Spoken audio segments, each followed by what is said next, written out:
buying an electric golf trolley can be a headache. There are loads of models, all with different features, and the prices don't always make sense. And if you get it wrong, you're stuck with something that doesn't suit your game, and you're a few £100s out of pocket. So in this video, I'm reviewing the Powerbug NX electric golf trolley. You might not have heard of it before, but it's got a strong set of features for a very good price. By the end of it, you'll know whether this is the right trolley for you, or whether or not you're better off spending your money on something else. Powerbug did send me this trolley to test, but as always, I'll give you the good, the bad, and the slightly awkward. And if you do decide that this is the right trolley for you, I've put any links to buy this trolley down in the description below. So let's start with the price. The standard NX retails in the UK for £599, although right now it's on sale for £499.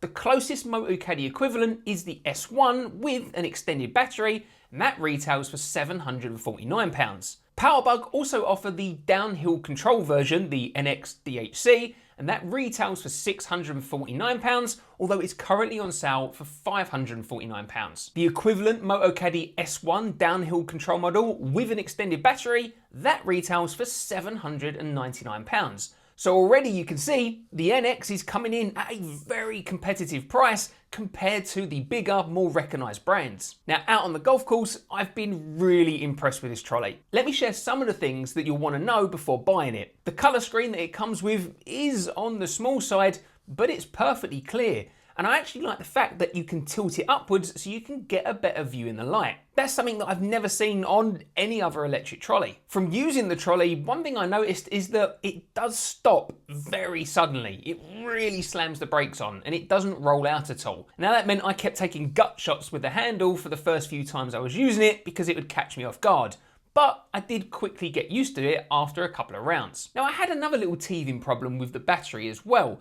It comes with a 36-hole battery, which for the price is fantastic. That's really great. Now I used the trolley for 18 holes and it had plenty of battery life left. It wasn't even down to 50%. So I put my trolley in the shed because I'd be using it again in a couple of days' time. I left the battery plugged in overnight and it completely drained. The battery doesn't automatically disconnect when you fold the trolley down, so you have to remember to pull the little battery connector up to disconnect the battery from the trolley. So when I come to use the trolley a couple of days later, I got it out, turned it on, and well, I didn't turn it on because it didn't have any battery left. Now this did give me a chance to test the free wheel mode, which you can use if the battery runs out of trolley. You just clip the wheels out slightly and then the wheels run freely, disconnected from the motor. I've got to say it works, but the trolley is still pretty heavy to push in this mode.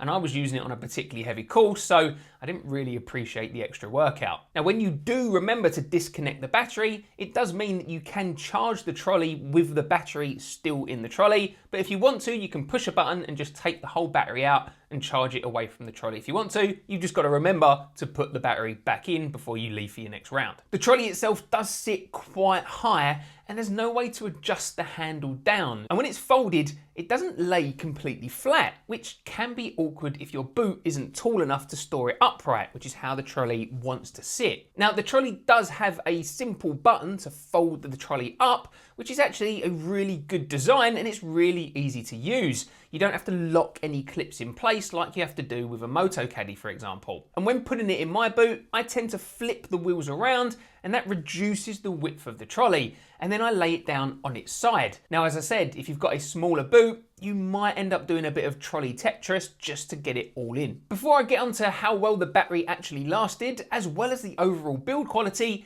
if you find this review helpful, please hit the like and subscribe buttons. Only about 3% of viewers who watch my videos are actually subscribed to the channel. The NX comes with a 36-hole battery as standard, and I played 36 holes of golf and it still had around half of its battery life left, which is really good to see. So let's talk about build quality. Now, if you haven't heard of Powerbug, which I've got to admit, I hadn't really before they reached out to me, you might be wondering for yourself, is it going to be a good enough build quality? But interestingly, when I actually unboxed the trolley, I noticed that there was a lot of parts and designs that look very similar to Motocaddy.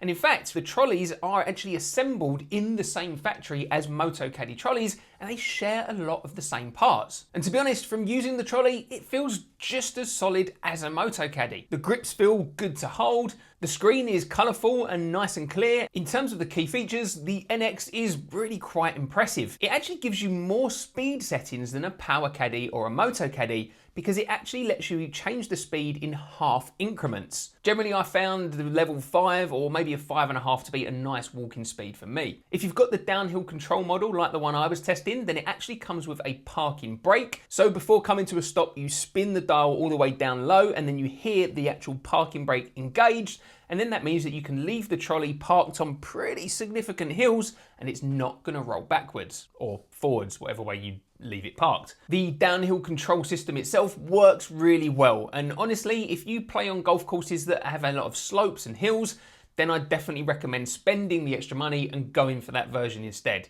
It's nice not having to chase your trolley downhill or hold onto it for dear life. You get a 3-year warranty with the trolley, which adds a nice bit of peace of mind, but there are a couple of things that could have made the trolley even better. Firstly, there's no anti-tip wheel at the rear, and you can't add one separately, which is a real shame. It would help stop the trolley from tipping over when going up significant inclines. The trolley's not particularly prone to tipping over, but like any other golf trolley, it naturally will if the incline is too big and your trolley's going too fast. And in the marketing, the tyres are advertised as winter ready, but there's no way that my course would allow those tyres to be used in the winter, so I wouldn't buy it on that claim alone. You're going to need to attach more dedicated winter wheels. Overall, I think the Powerbug NX is a really strong option, especially when you compare it to the more expensive trolleys from Motocaddy and Powercaddy. The very sudden stop and the folding design might not be perfect, but with all the other features and the extended battery life and the good build quality, I think this trolley is excellent value. If you want to see how the NX stacks up against cheaper trolleys from Motocaddy, Powercaddy and Ben Sayers, well, I already went out and bought all of those trolleys and tested them against each other. So if you're interested in seeing that comparison, I've included the video right here. And if you haven't done so already, please hit the like and subscribe buttons, and I'll catch you in the next one.